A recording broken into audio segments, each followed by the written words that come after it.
one that audience will never notice it. It's called 3-act structure.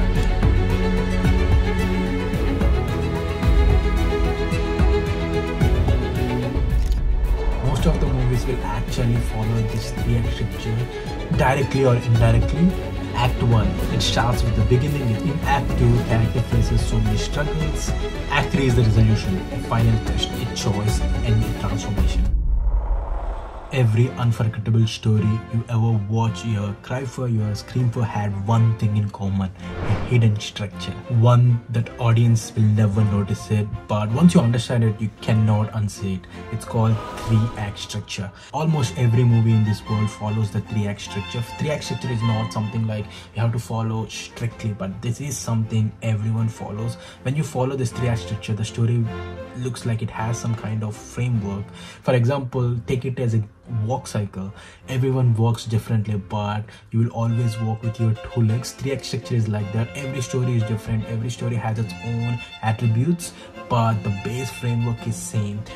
That's what the 3-act structure. Every movie in this world, 95 to 98% of the movies follow this 3-act structure. Let it be Finding Nemo or Simba or Lion King or any Hollywood, Tollywood or any Bollywood film. Most of these follow this 3-act structure, because a movie which follows 3-act structure will psychologically connect to the audience, because 3-act structure will actually look like how anyone's life's going on. It will have an opening setup and the inciting incident, and there will be some plot points and there's a climax and everything. So it actually looks like their own lives. So every audience will subconsciously connect to a story with this 3-act structure, and no one will actually realize it unless you know about this 3-act structure. To actually prove my point, today I'm going to break down a famous movie called The Karate Kid, which was released in 2010. I will teach you real kung fu.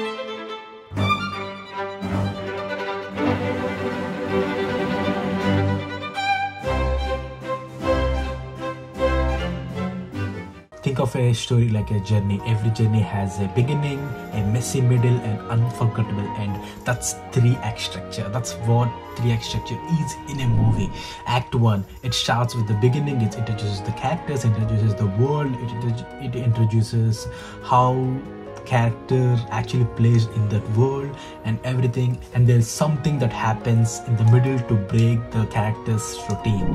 And Act 2, in Act 2, character faces so many struggles, so many messy things happen, and that's where you see how the character actually try to go through those struggles and try to find solutions to their problems.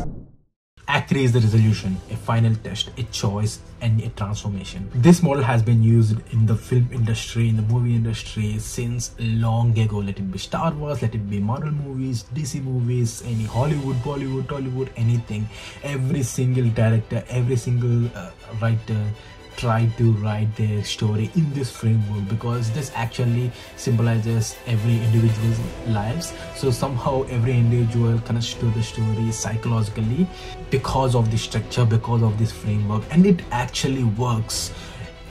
Until now, I never see any movie which actually worked without having this 3-act structure. It also works because it actually mirrors our lives. Every challenge, every risk, everything we face in this world that actually looks like we are in the 3-act structure, we are in Act 2 or Act 1 or something like that. Let's dive into the Karate Kid movie.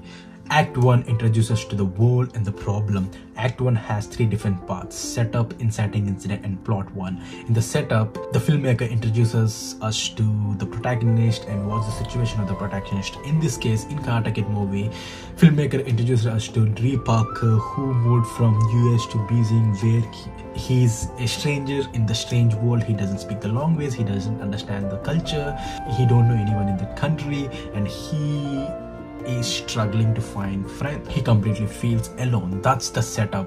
Anyone can understand, because so many people move from one place to another place, and they actually understand how it feels when you are actually in the new place. That's how any story will actually set up. When you see any story, they will actually introduce the main character and what their world is and everything.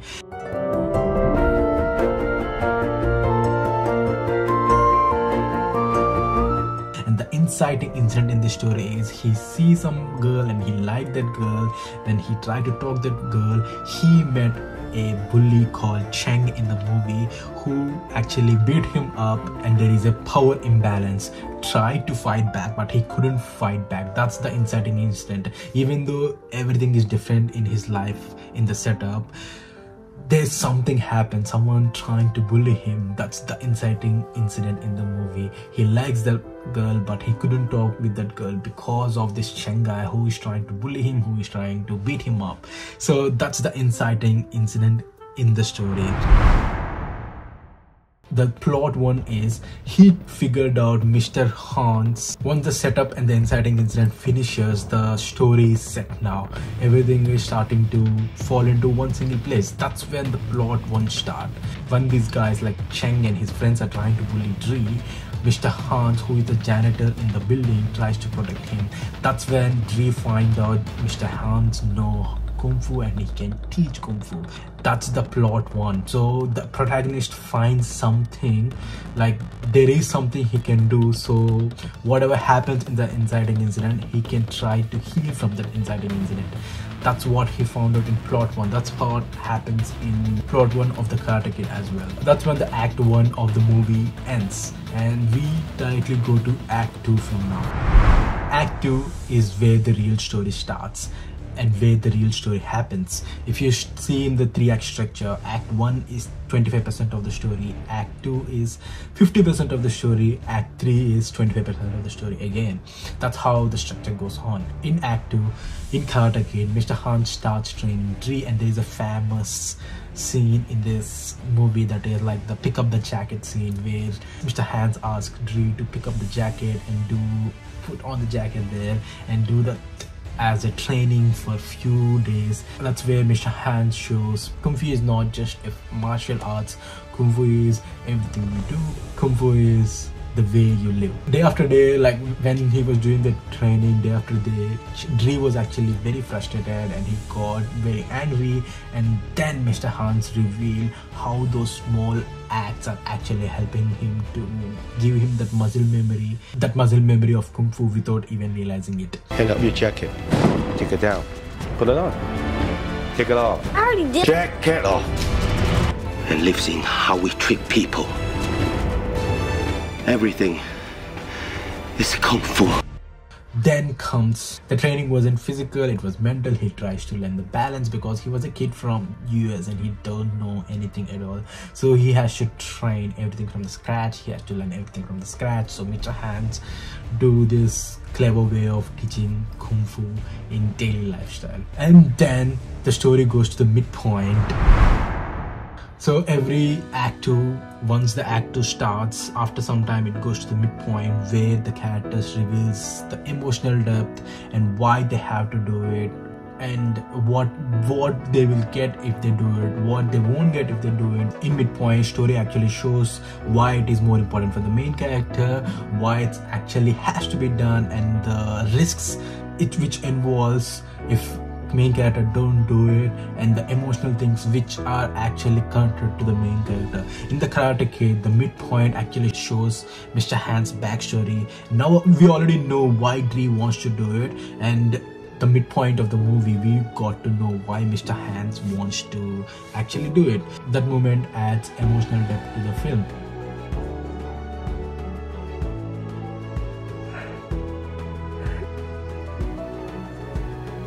Dre also starts training at the temple, learning to move in the harmony, but the Preservations tournament is near and Dre is still scared. And then we go into Act 3.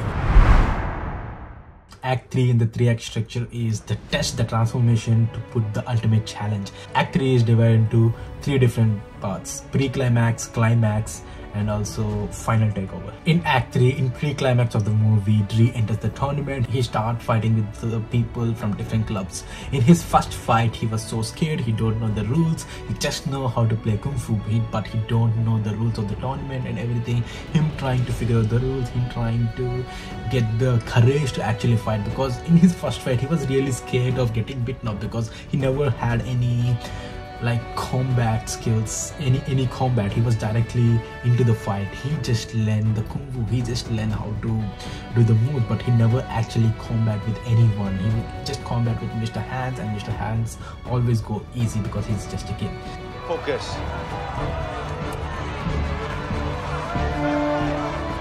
So when it was a real fight, he was scared in his first fight, but then later he realized how to fight and the rules of the tournament, and then he starts fighting.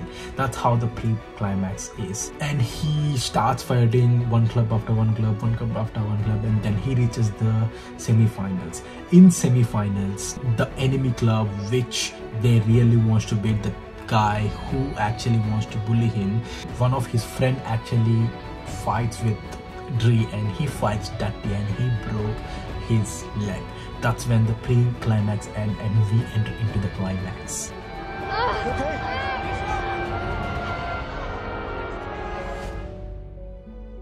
And before the climax, there is this emotional scene where, like, doctor says Dre cannot fight anymore because his leg was broken, and Dre was very sad that he cannot fight anymore. But he still wants to fight, and Mr. Hands was surprised. Why does he still wants to fight? Because Dre wants to get out of his fear, which he was in at that moment, because he's still scared of the Cheng who tried to bully him, and he was still scared if he can beat him or not, if he will come again to like bully him or not. He just wants to get out of this fear. That's why he still wants to fight. So he starts fighting with his one leg. You don't need to fight anymore. You have proven everything you need to prove. What, that I can get beat up easy and then quit? It's not balance, it's not real kung fu. You said that when life knocks you down, you can choose whether or not to get back up.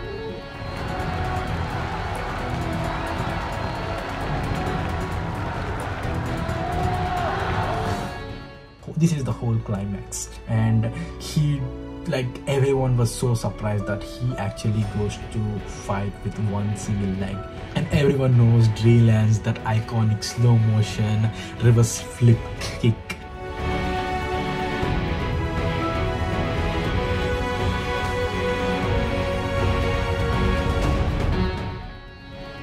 And he do that and he win the tournament, and he was so happy.